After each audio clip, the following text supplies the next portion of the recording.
എമ്പുരാൻ സിനിമയുടെ രണ്ടാം പകുതിയിൽ മഞ്ജു വാര്യരുടെ കഥാപാത്രമായ പ്രിയദർശിനി രാംദാസ് IUFന്റെ നേതൃത്വം ഏറ്റെടുക്കുന്ന ഒരു രംഗമുണ്ട്. താൻ പാർട്ടിയുടെ നേതൃപദവി ഏറ്റെടുക്കുന്നു എന്ന വാർത്ത പുറത്തു വന്നാൽ തനിക്കെതിരെ കേന്ദ്ര അന്വേഷണ ഏജൻസികളുടെ അന്വേഷണം ഉണ്ടാകുമെന്ന് പ്രിയദർശിനി മുന്നേ പറഞ്ഞു വെക്കുന്നു. പദവി ഏറ്റെടുക്കുന്ന ചടങ്ങിൽ വെച്ച് NIA പ്രിയദർശിനിയെ അറസ്റ്റ് ചെയ്തു കൊണ്ടുപോകുന്നതും കാണാം. വർത്തമാന ഇന്ത്യൻ രാഷ്ട്രീയ സാഹചര്യത്തെ മുരളി ഗോപി എമ്പുരാനിലൂടെ വരച്ചിട്ടപ്പോൾ സിനിമ ഇറങ്ങിയ ശേഷം നാട്ടിൽ സംഭവിച്ചതും ഇതുതന്നെ. സിനിമയുടെ സഹനിർമ്മാതാവായ ഗോകുലം ഗോപാലിനെ തേടി ED എത്തി. കോഴിക്കോട്ടെയും ചെന്നൈയിലെയും വീട്ടിലും ഓഫീസുകളിലും ഹോട്ടലുകളിലും പരിശോധന. ഗോകുലം ഗ്രൂപ്പ് ഫെമ ചട്ടം ലംഘിച്ചെന്നാണ് EDയുടെ കണ്ടെത്തൽ.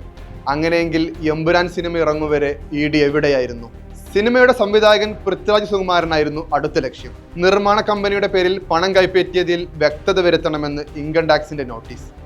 കടുവ, ജനഗണമന, ഗോൾഡ് എന്നീ സിനിമകൾക്ക് പൃഥ്വിരാജ് കൈപ്പറ്റിയ പ്രതിഫലത്തിന്റെ കണക്കുകളിൽ സംശയമുണ്ടെന്നാണ് നോട്ടീസിൽ പറയുന്നത്. അടുത്ത നേർക്ക് വീണത് സഹനിർമ്മാതാവ് ആന്റണി പെരുമ്പാവൂരിന്. ലൂസിഫർ, മരക്കാർ എന്നീ സിനിമകളുടെ സാമ്പത്തിക ഇടപാടുകളിൽ വ്യക്തത വരുത്തണമെന്ന് ഇൻകം ടാക്സിന്റെ നോട്ടീസ്.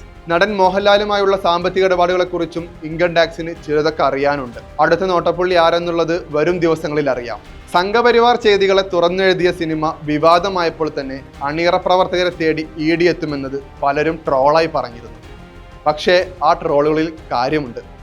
വീട്ടിലും ഓഫീസിലും ED, തിയേറ്ററുകളിൽ നിന്നുള്ള ബാനും സിനിമയിലെ 10-24 കട്ടുകളും ഒരു അവാർഡ് പോലെ അംഗീകാരമായി മാറിയിരിക്കുന്നു. ആവിഷ്കാര സ്വാതന്ത്ര്യത്തിന് മേൽ വിലങ്ങ് വീണാലും ചെയ്തു കൂട്ടിയ ക്രൂരതകൾ മാഞ്ഞു പോകുന്നില്ലല്ലോ.